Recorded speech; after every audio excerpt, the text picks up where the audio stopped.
जय जगन्नाथ। आमे माने ये संसार में सबकि मोर बोली कही आसक्ति रखुचु। आसक्ति छाड़िले प्रकृत में शांति मिले, सांत्वना मिले, आश्वस्ति लगे, तृप्ति लगे।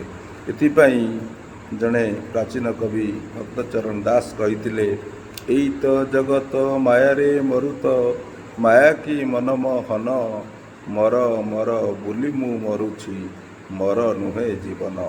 आज्ञा प्रकृत में जीवनटा भी मोर नुहे, कारण ईश्वर जीवन देइचंती, प्राण देइचंती। से जिते बड़े चाहिए नहीं चलीजे, केवल कर्म करने उपर आमर अधिकार अच्छी, आ कि अधिकार ना।